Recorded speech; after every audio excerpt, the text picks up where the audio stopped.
Not the spring break we were hoping for. Currently headed to the ER with Lexi.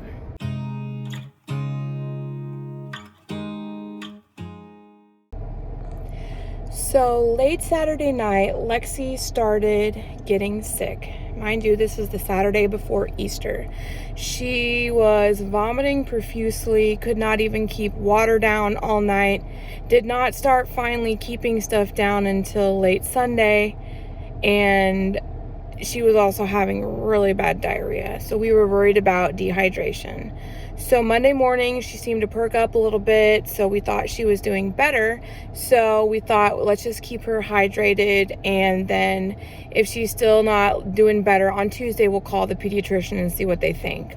Well, throughout the rest of the day, Monday, she continued to deteriorate. That energy was short-lived, and she started to get tired again. So this morning, Tuesday, I called the pediatrician. They told us the signs to look out for dehydration, which she's only peed once in maybe 6 to 8 hours, maybe. And she's only drinking straight water and eating applesauce pouch here and there, not enough to keep her sugars up. So they suggested Pedialyte, which she threw up a Pedialyte popsicle.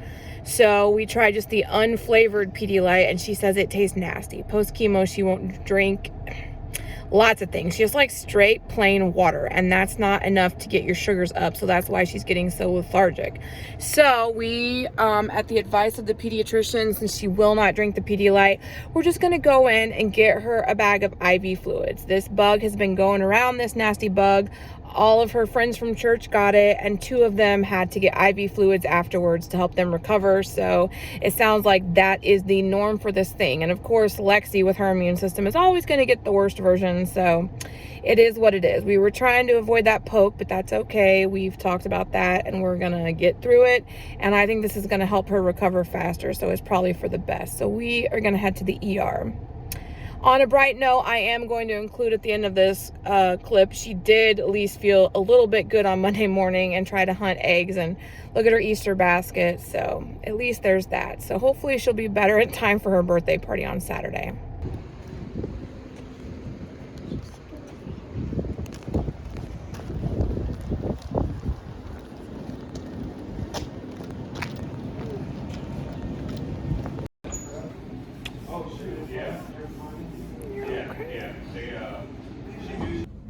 We're done with triage, and now we're back in waiting to see the nurse and see what they say. Hopefully she just wants to get this over with and get out of here, see what they say. So they just came in and said they're gonna get us a room, get some blood going, get up labs, and get an IV started and see what's going on. Lexi's a little worried about that, but they did say that they could use the numbing cream. I'd always been told they couldn't use numbing cream on the arm because it can make for a hard stick, especially with her veins. But if they can do it, yay. We made it to a room with a nice heated blanket. Lexi's gonna watch her phone for now while we're waiting. We're just gonna try to settle down, aren't we? You can be big, brave, and strong, right? You always say in these videos that if you can help somebody else be big, brave, and strong, right? So that's what we're gonna do, isn't it? It's okay. I know, babe. You're all right. I don't like being the poked monster either, but... No, this is some more numbing stuff. I'll let you know before I do it. I'm gonna let you get nice and numb first. Remember how we would put the numbing cream on in the parking garage? They would tell us to put it on in the parking garage, and then we put a little piece of Glad press and seal over it. You remember? And then we would go up there, and by the time we got up to the clinic, it would be nice and numb. Yeah, it'll sting just a little bit. It's got some lidocaine. It feels cold. Remember, your numbing cream before was a mixture of lidocaine and prilocaine, so you had both. I was gonna say that's more or less what we've Yeah, got too. So it's like the kind in the tube that's already like mixed together or something somehow. yeah, it's like tetracaine and Yep. lidocaine and another. The first time we did it, I didn't know what we were supposed to use. I guess they gave us a prescription, but I went and got aspirin. I mean, close enough, I guess. I asked the pharmacist, I was like, what do I use? They told us to like do this, but I don't know what I'm doing here. All right, my dear. That's not a very pretty holder thing. You just gotta let that stay there so that your arm can get numb, okay? Yep. I'm gonna give it like 10-15 minutes, let that get nice and numb before I come picking on you, okay? I just figured, like I said, I'd be nice and get you all nice and numb first. I don't want to be picking on you without you numbed. Thank you. So I'll be back here in a few minutes, okay? Alright, you're good. You're alright. Does that feel weird?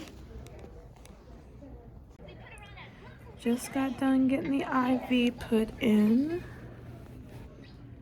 And now we're waiting on the results of the labs, and they also did a nose swab just to see if she has another underlying virus, because she's starting to get goop in this right eye here, white goop. So something's going on, we just don't know what. So we're gonna get a bag of IV fluids and get her lab results and go from there. So we just got her labs back. Her ANC is 3,529. I did the math to figure it out myself because they always just round up to 3.6. But being a leukemia mom, I know how to figure it out. So you take the absolute neutrophils and multiply that by, like, it's the absolute neutrophil percentage, which was 66.6. And you multiply that by the white blood cell count, which is 5.3. And then you multiply the whole thing by 10. And that gives you your ANC, or your absolute neutrophil count. But her white blood cells were 5.3. Her red blood cells, like her hemoglobin, was 11 something, so she don't need a transfusion. Platelets were fine. So that's all normal. So I guess we're just gonna wait on the swab and see if they ran a chemical panel also to see about the dehydration, and then go from there. But she's still over here chilling, watching her phone, got the IV in, getting the fluids. So it's basically just a waiting game to figure out when we can get the heck out of here. So we just got her metabolic panel back. So as expected, her glucose and her sodium and her chloride were in the low range. That was probably what was making her lethargic, especially the glucose. Potassium was in the normal range, so that's good. Her AST and her ALT were both elevated in the high range. Granted, I don't know how bad that is, because on treatment, chemo can affect your liver levels. So they weren't really concerned about her liver panels unless they were 20 times the normal limit. So I'm not sure on a regular person how concerning it is to have elevated liver levels. So that's something I'll ask them about. And then we're still waiting on the results of the swab. So once we get the results of the swab back, I assume they'll come and talk to me about all three and let me know what's going on. So hopefully this IV is going to perk this kiddo right up, and then we can get the heck out of here. So we just did a urine sample, didn't we? And then we're going to eat this popsicle, and then if everything checks out, hopefully we're going to get to go home. Yay!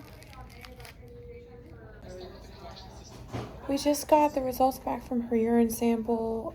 Ketones were at a 4+, and protein was at a 1+. So we'll see what that means. Those values are abnormal, so maybe she does have a UTI. I guess they'll come and tell us. We just made it out to the car. We are all done. Her bag of fluids was done. Basically, they said what we already knew. She has gastroenteritis. All the protein and the ketones in her urine were from her being sick, so that was not a concern. Basically, all the levels showing were just from her being sick with this viral gastroenteritis that's been going around, hitting all the kiddos. So hopefully with the fluids, she'll be feeling better. They said stay home from school tomorrow and then go back to school on Thursday if she's feeling better. They gave us a note for school. So we're just going to let her rest and recuperate tomorrow, try to get some food in her, get some more fluids in her. Even just regular popsicles is totally fine, they said, because at least that's sugar and water. So you feeling any better, kiddo? Yeah. A little bit. So I'm going to include the Easter footage that we did manage to get Monday morning. She felt well enough just for a little bit to check her Easter basket and get eggs, and then she went right back to her bed. So I'll at least put that in there. There was a one bright spot on Easter and spring break, huh? All right. So we are signing off for now, and you can see that Easter footage at the end of the video. Bye. Good morning. The Easter Bunny came to our house, it looks like. Wow. Oh, it's a Peeps plushie. Yes. Yay. Yay. You love it? So glad you're feeling much better this morning, aren't you? You were sick yesterday. You were really sick. Yeah, couldn't keep anything down. Got a little dehydrated, you know. Yes. It's been going around. What's this? This interesting. Yeah. Let me see what this is. I don't know. I know. This is a Magic Mixies Mixling Ooh. Collector's Cauldron.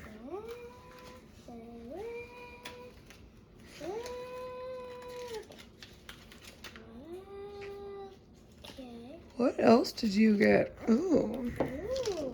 Shaky. Probably. Ooh, we have a jar for this in the pantry. I could put these in there. Let's maybe not eat one right now because I'm still kind of sick. Yeah. Yeah, but when I'm not sick, I could have one of those.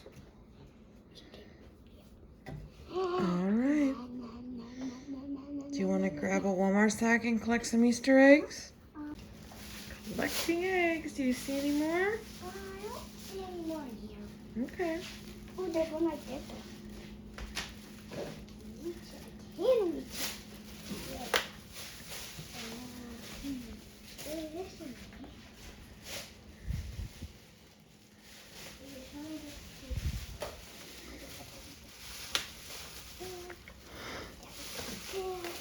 Ooh, there's one by the Mm-hmm. We need to clean up the remnants of your fort over there, huh? But there's one over there. But there is one in over there.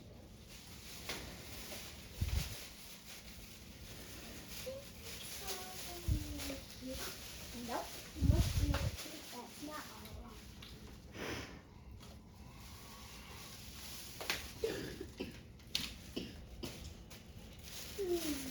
Oh, there's one over there. Over here. There's some here. Huh?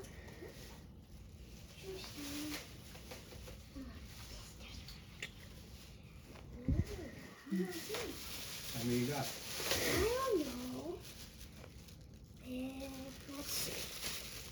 1, 2, 3, 4, 5, 6, 7, 8, 9, 10, 11, 12, 13, 14, 15, 16. There's 3 more. 3 more, so there's 19 of them. There's only 9.